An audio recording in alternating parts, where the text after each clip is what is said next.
Buenos días, ¿cómo les va, estudiantes? En esta clase vamos a abordar los temas de la depresión y del espectro bipolar. Entonces la semana pasada habíamos quedado en la epidemiología, habíamos hablado de que según la Organización Mundial de la Salud, las alteraciones del humor afectan en promedio el 17% de la población, lo cual representa unos 300 millones de personas para la depresión mayor y aproximadamente 60 millones de personas al año para las alteraciones del espectro bipolar. La relación entre el género o lo asociado al género en las alteraciones del humor, podemos decir que la depresión afecta en relación a mujeres y hombres en 2 a 1, quiere decir que por cada 2 mujeres que presentan depresión va a presentarse un hombre, y por el contrario, el espectro bipolar suele tener mayor incidencia en la población masculina, en una relación similar de 2 a 1. Las alteraciones depresivas o las alteraciones del humor de tipo depresiva suelen presentarse alrededor de la década de los 40 años, aunque esta epidemiología también está cambiando mucho porque hoy en día lo podemos observar con más frecuencia en poblaciones jóvenes. De hecho, se registran casos de depresión infantil, y el trastorno bipolar, que era una alteración de aproximadamente la década de los 30 años, sigue siendo así. Es raro encontrar una alteración del humor tipo bipolar después de los 50 años, pero también la epidemiología está cambiando y se está corriendo mucho, y es más frecuente encontrar personas con alteración tipo bipolar en personas mayores de 40 años. ¿Qué factores socioeconómicos y culturales nosotros debemos considerar o debemos tener en cuenta a la hora de analizar las alteraciones del humor? Primero, no existe una relación directa, o todavía no se ha encontrado una relación directa entre el estado del humor y la condición socioeconómica. Quiere decir esto que no depende mi posición económica en que yo tenga o no tenga depresión o enfermedad bipolar, pero sí podemos decir que, por ejemplo, la situación socioeconómica afecta de diferente forma a las personas, es decir, las angustias, las preocupaciones, los problemas de una persona con condición económica alta va a ser muy distinta a las angustias o los problemas que va a tener una persona con otra condición socioeconómica.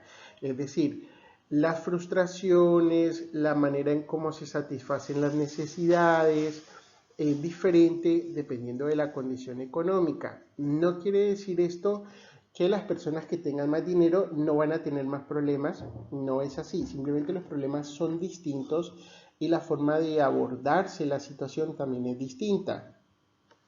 Obviamente, las personas que viven bajo situaciones de marginalidad, con situaciones de abuso de drogas, condiciones de abuso físico, de abuso sexual, en condiciones de violencia, pues van a ser personas más predispuestas a tener alteraciones del humor, sobre todo de tipo depresivo.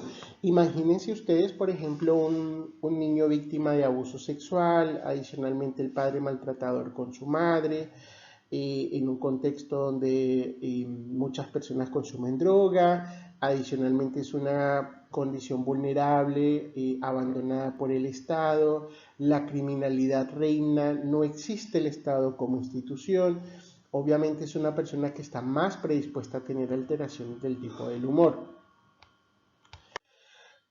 ¿Qué comorbilidades son muy importantes que nosotros debemos tener en cuenta y debemos analizar siempre cuando vamos a considerar las alteraciones del humor?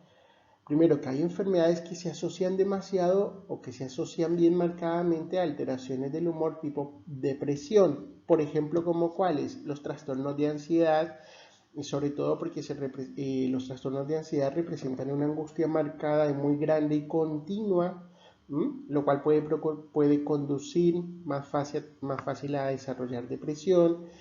Dentro de los trastornos de ansiedad, las crisis de pánico por el nivel de angustia, el nivel de miedo y el nivel de sufrimiento que tienen estos pacientes.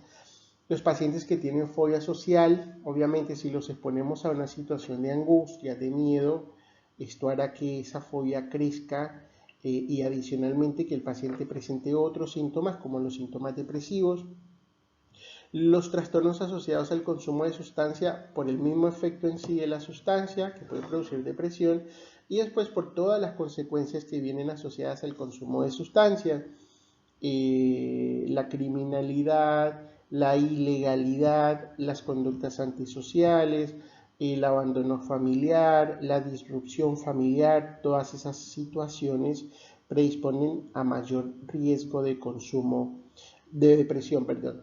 Los trastornos obsesivo-compulsivos, ustedes se acuerdan cuando hablamos de las ideas obsesivas, el nivel de angustia que esto genera en los pacientes con alteraciones de la personalidad, por ejemplo, los de tipo límite, que son pacientes que sufren mucho, que son muy emotivos, cualquier situación desencadena en ellos mucha angustia, mucha tristeza, el trastorno evitativo asociado también con la fobia social, los trastornos paranoides y la alteración paranoide, por lo que hemos hablado muchas veces, el nivel de angustia que genera en el paciente el estar pensando que le están haciendo daño, que lo van a afectar.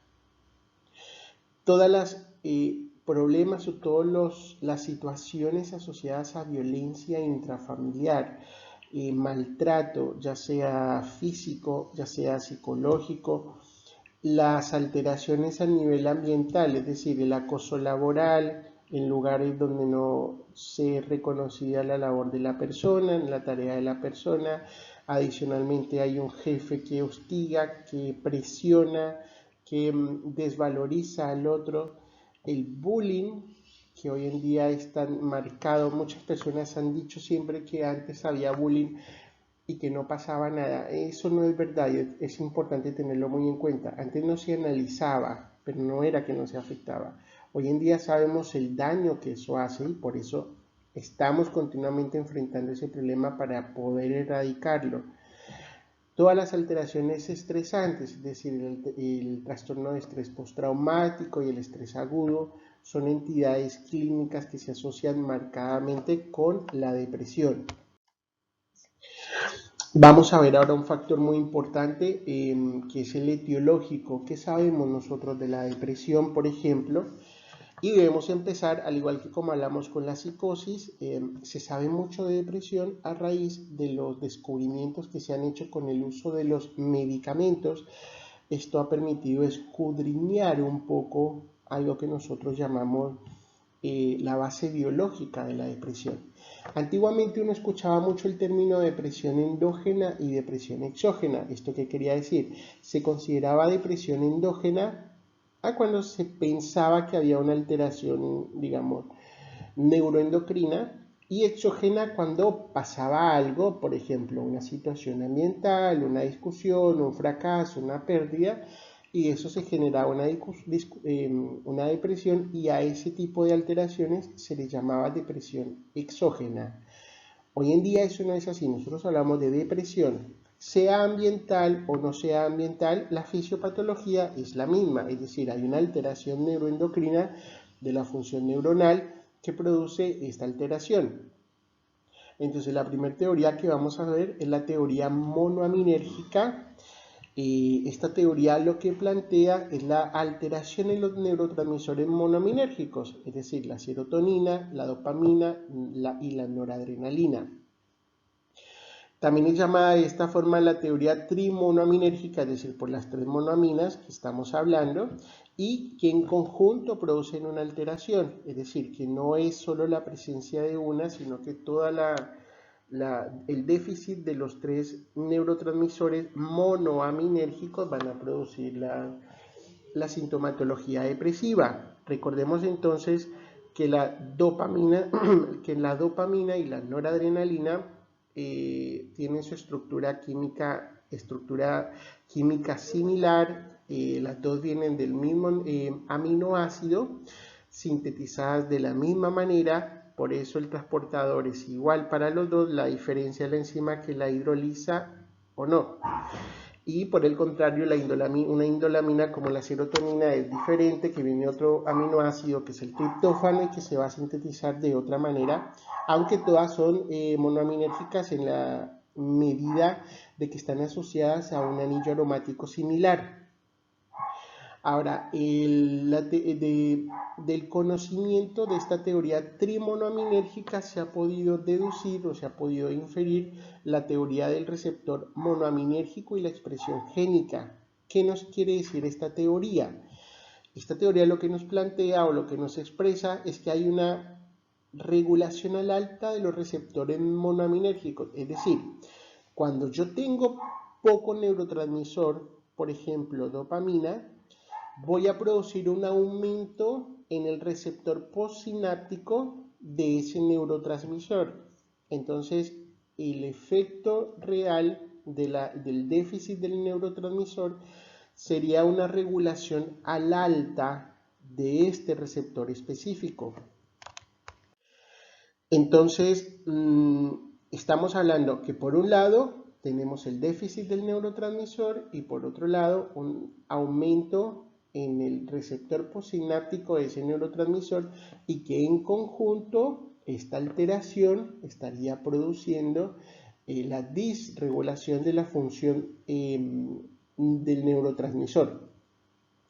Ahora, esa es la teoría biológica que nosotros tenemos para poder expresar, digamos, para poder referir lo que está pasando clínicamente con ese paciente. Ahora, ¿qué situación tenemos? ¿Por qué unas personas se pueden deprimir y por qué otras no? ¿Qué hace que algunas personas tengan ese déficit de neurotransmisores y otras personas no? Entonces hemos podido ubicar unos genes que son bastante importantes, bastante definitorios en esta situación. Y uno de esos es el gen del factor estimulador cerebral, el BDNF, que es un gen que permite que la neurona crezca, es decir, que la neurona se exprese, que la neurona tenga la estructura adecuada, y es un gen que está marcadamente alterado, o se disminuye bastante en situaciones muy puntuales de estrés.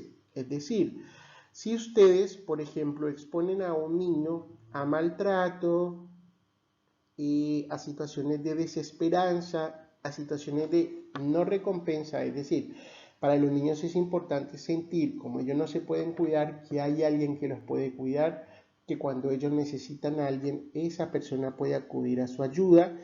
Todas esas situaciones, donde el niño está solo, está abandonado, donde no siente esa protección, generan esa inhibición de la expresión de este gen, del gen BDNF.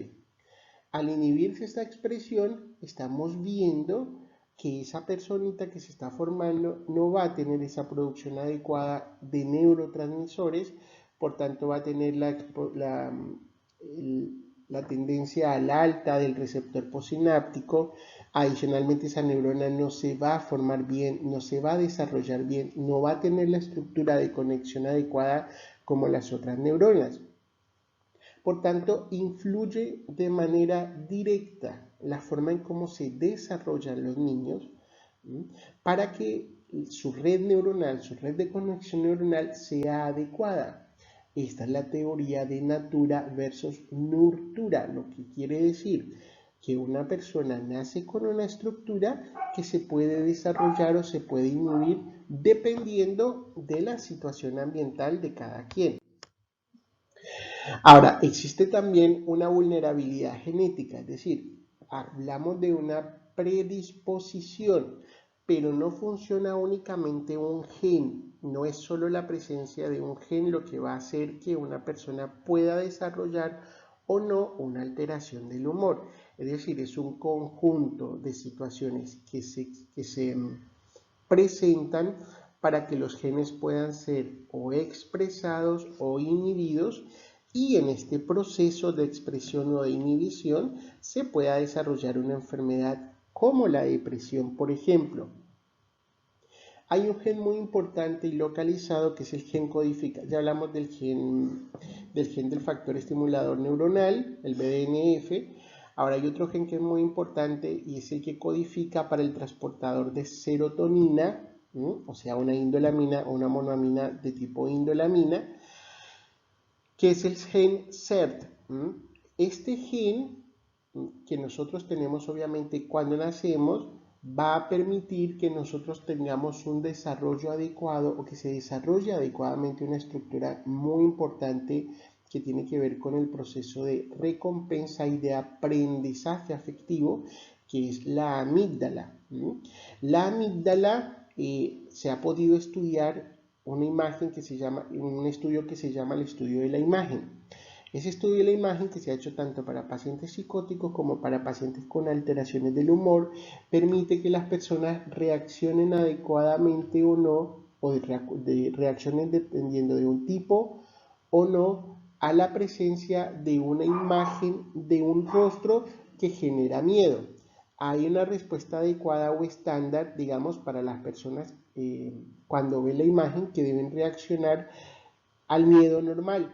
Cuando esa alteración, cuando la reacción a esa imagen es alterada o es diferente, podemos decir que la persona está más predispuesta a desarrollar, por ejemplo, una alteración de tipo psicótica, o cuando la respuesta es de un miedo exagerado, estamos hablando que la persona tiene mayor tendencia a desarrollar una alteración del humor de tipo depresiva.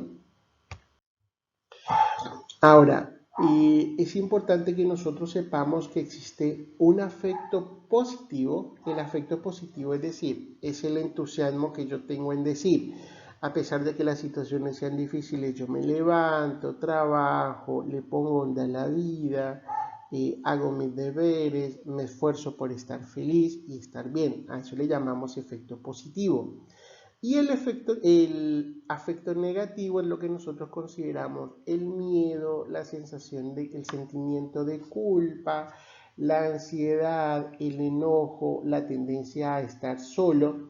Entonces, la depresión oscila entre esos dos circuitos y hay neurotransmisores encaminados en cada uno de estos circuitos. Por ejemplo, la serotonina tiene que ver mucho con la disminución del afecto negativo, es decir, que el paciente no tenga estado de ánimo depresivo, que no sienta culpa, que no sienta miedo, no tenga ansiedad, no tenga irritabilidad, no quiera estar solo. Obviamente, cuando tengo un déficit de serotonina, voy a tener un aumento de este efecto negativo.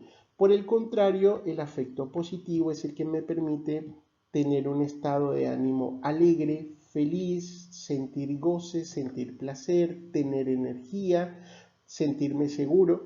Y esto tiene que ver con la relación de la disfunción de la dopamina. Si yo tengo la dopamina, ya ustedes lo pueden ir asociando con los síntomas negativos de la esquizofrenia, por ejemplo. Cuando yo tengo un nivel adecuado de dopamina, ¿no?, voy a tener los afectos positivos normales. Si yo tengo un nivel inadecuado de dopamina, voy a tener el afecto positivo reducido. Y a su vez, la noradrenalina interactúa entre los dos, tanto al afecto positivo como al afecto negativo. El déficit de los dos va a producir, por un lado, aumento del afecto negativo y por el otro, disminución del afecto positivo. Este cuadro que ustedes están viendo es muy importante que lo tengan en cuenta porque esto tiene que ver mucho con el tratamiento. ¿Por qué? Porque más adelante, cuando veamos el tratamiento, vamos a ver que hay pacientes que tienen síntomas específicos. Puede ser de aumento negativo o reducción del afecto positivo. Y los medicamentos hoy en día, digamos, sabemos hacia qué tipo de receptor y hacia qué tipo de neurotransmisor va. Entonces, si yo tengo un paciente con un aumento del afecto negativo, es más probable que le pueda dar un estimulador de serotonina o también de noradrenalina, un dual, a que si el paciente tiene un afecto positivo reducido, donde puedo usar un dual más como potenciador de dopamina y de noradrenalina. Estas son unas imágenes que yo quería que ustedes vieran, que tienen que ver con la atrofia. Como pueden ver en este lugar, la atrofia de dos estructuras cerebrales muy importantes que tienen que ver con la amígdala. En este eje, acá también está, por ejemplo, la estructura hipocampal, por eso es importante la memoria afectiva. La corteza, que son las estructuras vinculadas con el afecto. Bueno, vamos a empezar con la primera alteración del humor. Nosotros hablamos la semana pasada que tenemos en la línea basal la eutimia, hacia el polo superior vamos a tener la manía y hacia el polo inferior vamos a tener el trastorno depresivo mayor. Entre la eutimia y el trastorno depresivo mayor vamos a tener a la distimia, y entre la eutimia y el polo bipolar o maníaco, perdón, vamos a tener a la manía, y antes de la manía vamos a tener a la hipomanía, y entre la hipomanía y la distimia vamos a tener a la ciclotimia. Y entre los pacientes que van del polo superior maníaco al polo depresivo vamos a tener el trastorno bipolar. Entonces vamos a comenzar hablando del trastorno depresivo mayor. El trastorno depresivo mayor es ante todo una enfermedad. No es falta de voluntad, no es que el paciente no quiera estar bien, es que el paciente está enfermo.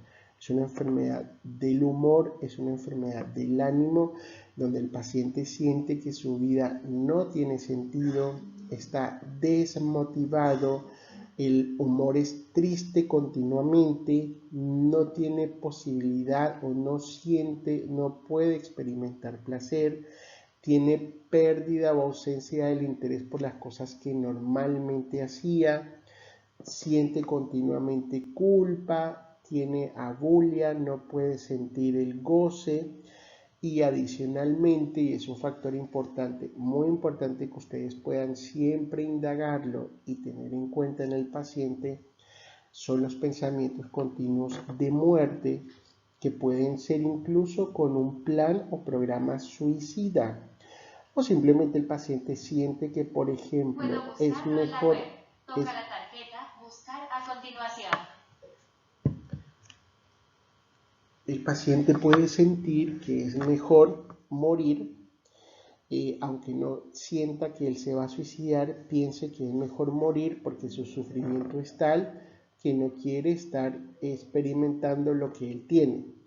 Adicionalmente, el trastorno depresivo mayor viene con alteraciones físicas, biológicas muy importantes, como cuáles: las alteraciones del sueño, sean por aumento, porque el paciente tiene mucho deseo de dormir, o porque no puede conciliar el sueño, disminución del apetito o aumento del apetito, pérdida de peso, y una afectación muy importante del funcionamiento global del paciente.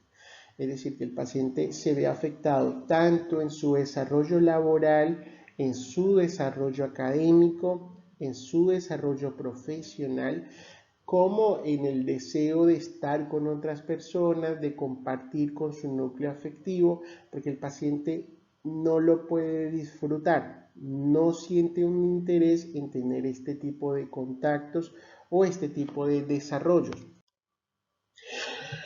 Entonces, es muy importante que nosotros tengamos en cuenta que la depresión debe escudriñarse, es decir, la debemos indagar muy bien. Debemos escarbar continuamente los síntomas que el paciente tiene para evitar el problema de o diagnosticar depresión en exceso o dejar de diagnosticar depresión, porque se pueden ver las dos cosas. Los síntomas, por un lado, físicos que van a presentar los pacientes son el sentimiento continuo de tristeza, el paciente siente que es culpable, que no es capaz, la baja autoestima, no se valora ni física ni psíquicamente, la anedonia que es marcada, todos los pensamientos asociados a la muerte, la continua ideación suicida con plan o sin plan. Recuerden esto, el paciente puede decirles que no se quiere suicidar, pero sí le gustaría morirse. Entonces, si bien no tiene plan suicida, tiene pensamientos de muerte continuamente. Las alteraciones físicas, las más frecuentes, son las alteraciones del sueño, es decir, el paciente no puede dormir o se despierta muy temprano, le cuesta conciliar el sueño, o por el contrario duerme mucho, duerme la mayor parte del día, pierde peso, o por el contrario tiene atracones de comida. Es un paciente que se va a mover lentamente, que su mirada va a estar baja, que va a hablar en un tono de voz bajo, que va a hablar despacio. E imagínense en ustedes cómo va a estar el pensamiento de ese paciente. Es un pensamiento que está aumentado, pero con relación a su nivel de angustia. Es decir, tiene hipertaquipsiquia, con relación a sí mismo, ¿no? Y tiene una hiperprosexia con relación a lo que le está pasando a sí mismo. Toda su atención y todo su pensamiento está centrado en su angustia, en su problema. Pero con relación al entorno, el paciente va a tener una alteración disminuida y adicionalmente su pensamiento con relación al entorno va a estar también disminuido, porque no le preocupa lo que está pasando afuera, está continuamente pensando en su problema. Es un paciente que tiene abulia, es decir, no tiene motivación para hacer actividades, no puede realizar ningún tipo de actividades, no tiene voluntad. No le podemos decir que se levante y viva la vida porque el paciente no lo puede hacer, simplemente no desarrolla eso. Tampoco puede salirse de ese eje, no lo podemos mandar a trabajar para que se distraiga porque el paciente no lo va a poder hacer. No se siente en la libertad y además no tiene, por ejemplo, no tiene la facilidad para proyectar, para decir organizo mi día, voy al trabajo, luego como, luego llego a casa y veo una película. No proyectan, no planean. Ahora tenemos los criterios para hacer un diagnóstico según el manual del DSM-5, que se mantienen más o menos muy parecidos a los del DSM-4 revisado y también son muy similares a los del CIE-10. Para poder diagnosticar un episodio como depresión mayor, nosotros tenemos que considerar 5 por lo menos de las características que yo les voy a mencionar ahora, pero lo más importante es el tiempo, es decir, el paciente debe tener por lo menos 2 semanas de la presentación de estos síntomas. ¿Y cuáles son los síntomas que los pacientes pueden tener? Tener un estado deprimido la mayor parte del día o todos los días. Una disminución en la capacidad de hacer actividades, es decir, de planear y ejecutar actividades que anteriormente el paciente hacía y que le daban placer. Jugar fútbol, ver películas, ir a ver a los vecinos, tomar café, cualquier actividad que él hiciera, pero que le daba placer. Disminución de peso. Esta disminución de peso es considerada en el último mes por lo menos 5 kilos, ya sea disminuido o aumento de peso. Alteración del hábito de sueño. ¿Cómo duerme el paciente? ¿Se logra dormir bien? ¿Cuántas horas está durmiendo? ¿Cómo se despierta? ¿Siente que descansó? O por el contrario, el paciente siente que está muy dormido, que tiene mucho sueño y que no tiene energía para hacer ningún tipo de actividades. Las personas o el mismo paciente puede referir que tiene una alteración motora, es decir, o que está muy agitado, muy irritado, muy molesto, sobre todo en los niños y adolescentes, o que el paciente está muy inhibido, lo ven muy quieto en la cama, no se quiere levantar, no se puede levantar. La persona puede sentir, el paciente puede referir falta de energía, que no tiene energía ni para cocinarse ni para hacer cosas, no puede hacer nada y prefiere quedarse en la cama. Tener sentimientos de culpa continuo, esto es muy importante, siempre preguntarle al paciente, ¿culpa de qué? ¿Por qué él cree que está siendo castigado? ¿Por qué cree que él está pasando lo que él siente que está teniendo? Un síntoma cognitivo muy importante es la alteración para la concentración, lo que les estaba diciendo. La hiperprosexia es enfocada solo en sí mismo, pero el paciente no va a tener atención con respecto al entorno y adicionalmente no toma decisiones. Por eso un paciente deprimido, digamos, legalmente se puede inhibir para la toma de decisiones porque no podría pensar bien. Y adicionalmente la presencia continua de sentimientos o de pensamientos asociados a la muerte, ya sea con plan suicida o sin un plan suicida. Ahora, cuando ya tenemos las 2 semanas con los síntomas y decimos que el paciente tiene por lo menos 5 síntomas del criterio A que acabamos de ver, ahora vamos a hablar cuáles son los criterios de exclusión o de confirmación de la depresión. Es decir, primero, que los pacientes tengan un malestar muy grande, ¿no? Y ese malestar grande afecta las esferas, todas las esferas del paciente, esfera social, esfera afectiva, esfera laboral, esfera académica, es decir, que tiene un deterioro de lo que el paciente era antiguamente. Después, que los pacientes no tengan estos síntomas asociados al consumo de ninguna sustancia, ya sea un tipo de droga o algún tipo de medicamentos. Porque si el paciente tiene estas alteraciones producidas por una sustancia, una droga, va a tener una depresión por drogas y se debe codificar de tal manera. ¿Por qué? Porque el tratamiento es diferente.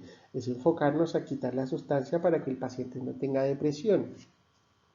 Adicionalmente, si el paciente tiene una depresión asociada al consumo de alguna medicación, por ejemplo, la quimioterapia, el tratamiento también es distinto y va a ser enfocado a corregir la causa que está generando la depresión. Y este factor es muy importante, que el trastorno depresivo no es parte de un trastorno esquizoafectivo. ¿Por qué? Porque si hace parte del trastorno esquizoafectivo, si el paciente está psicótico, pues el paciente tiene un trastorno esquizoafectivo, no tiene una depresión, ni tiene una esquizofrenia, ni tiene un trastorno esquizofreniforme, ni el paciente es delirante, sino que el paciente es depresivo. Y durante la depresión, el paciente no está ni en crisis maníaca ni en una crisis hipomaníaca. Ahora, ¿qué factores nosotros debemos especificar cuando vamos a hablar de depresión? Primero, ¿es el primer episodio? ¿El paciente nunca antes estuvo deprimido? Si el paciente ya estuvo deprimido, es un trastorno recurrente, es decir, pasaron 2 meses desde el inicio de los síntomas y el paciente se mejoró o el paciente no mejoró o hace parte de los mismos síntomas. Entonces, por eso es importante para nosotros poder decir si es un episodio único o si es un episodio recurrente, considerar por lo menos 2 meses de tiempo entre el inicio de los síntomas y el comienzo de otro síntoma. Es decir, que entre una depresión, entre un episodio depresivo y otro episodio depresivo, el paciente tenga por lo menos 2 meses sin tener ningún síntoma depresivo. Por lo menos que no tenga ningún criterio para diagnosticarse episodio depresivo mayor. En esa circunstancia en la que el paciente sigue con síntomas, nosotros hablamos de depresión recurrente. No sería episodio único, sino que sería depresión recurrente. Y si el paciente no llega a tener esta complementación de los síntomas, vamos a hablar de episodio depresivo mayor como episodio único. Otro de los aspectos importantes para determinar, que son los llamados aspectos de gravedad, es qué subtipo de depresión tiene el paciente. Entonces, el primero que vamos a ver es la depresión psicótica o con aspectos psicóticos. Quiere decir esto que el paciente, adicionalmente a todos los síntomas depresivos, tiene como alteraciones sumadas síntomas psicóticos de pensamiento, es decir, tiene alteración del pensamiento, tiene ideas delirantes que pueden ser concordantes con su estado afectivo, es decir, tiene un delirio porque cree que la vida lo está castigando y que él merece ser castigado asociado a eso, o un delirio que no es asociado al pensamiento, a su estado de humor, y que puede dentro de esos delirios alucinar, por ejemplo, escuchar una voz que le dice continuamente que él está mal porque se lo merece, por esto o lo otro. La depresión psicótica es una depresión de mal pronóstico, que es muy difícil y que no se debe tratar obviamente solo con antidepresivos, sino también con antipsicóticos. Después el otro subtipo que tenemos es el de aspecto melancólico. que se caracteriza porque el paciente está muy anhedónico, le cuesta mucho conciliar el sueño, se levanta muy temprano, tiene pérdida de peso, no come, tiene sentimiento de minusvalía, continuamente el paciente está inhibido. Esa es una característica melancólica. Después tenemos el de aspecto típico, es decir, el paciente que duerme mucho, que come mucho. El aspecto catatónico, obviamente que dentro de todos los síntomas depresivos, el paciente tiene las alteraciones motoras de la catatonía. El de inicio del periodo posparto, que lo vamos a ver cuando veamos alteraciones en la reproducción, que se produce hasta 4 semanas después del periodo posparto y que es muy importante porque predispone al desarrollo de alteraciones del humor tipo del espectro bipolar. Por eso es importante ver el tiempo, ¿no? Y tener en cuenta las condiciones especiales de la mujer en el estado de posparto. Otro especificador es el de patrón estacional, que es el que se presenta cuando hay cambios de estación y tiene que ver mucho, por ejemplo, con el invierno, con la presencia del frío, cuando la noche es más larga porque se reduce la intensidad de la luz por la época del año. Y obviamente, digamos, el tratamiento también es diferente, varía mucho. Los pacientes con depresión de patrón estacional responden muy bien, por ejemplo, a la fototerapia o a terapia con estímulo luminoso y a la terapia conductual, menos a los psicofármacos como los antidepresivos. Y por último tenemos la depresión con síntomas ansiosos, en la que el paciente presenta por lo menos 2 síntomas de ansiedad durante la mayor parte del tiempo, es decir, se siente tenso, se siente nervioso, se siente inquieto, tiene dificultad para enfocarse en algo, para concentrarse, debido a que obviamente está continuamente preocupado a lo que va a pasar afuera, piensa que le está pasando algo malo, que lo que le va a pasar en el futuro es peor. Ansiedad, recuerden, es el miedo a lo que no ha venido, a lo que puede pasar en el futuro. Entonces, si el paciente se mezcla continuamente con esas ideas, con esos pensamientos, está teniendo una depresión de características ansiosas. La depresión de características ansiosas puede ser leve cuando tiene solo 2 síntomas, los que yo les he referido, moderada cuando tiene 3 síntomas o grave cuando tiene 4 síntomas o más de esos síntomas que yo les hablé. Ahora, es muy importante también determinar otro especificador de la depresión y es el nivel de gravedad, es decir, si es leve, si es moderada o si es grave. Nosotros hablamos de depresión leve cuando solo presenta síntomas necesarios para hacer diagnóstico de la depresión, es decir, tiene por lo menos 5 criterios del punto A para poder hacer la depresión, es decir, que el paciente todavía es muy funcional, se defiende bastante bien y todavía puede hacer su trabajo, puede realizar o tener su vínculo social. Hablamos de depresión moderada que no es ni leve, es decir, tiene más de 5 criterios, pero no es grave porque el paciente no está completamente inhibido para el desarrollo de sus actividades funcionales. Y depresión grave tiene que ver sobre todo con la forma de funcionalidad, cuando el paciente está completamente inhibido para su funcionalidad global, laboral, académica, afectiva, social. Cuando todos esos factores se afectan marcadamente con la presencia de los síntomas depresivos, hablamos de una depresión grave. Y también debemos decir, si el paciente tiene una remisión, es decir, cuando analizamos el caso clínico, poder decir si el paciente tiene una remisión parcial o tiene una remisión total de los síntomas. El paciente va a tener una remisión parcial cuando tiene presencia de síntomas de la depresión de ese momento, pero no son suficientes para poder decir que el paciente está deprimido. Es decir, si tenía 5 síntomas del criterio A, ahora tiene 3, es decir, tiene menos, ha mejorado, pero no han desaparecido.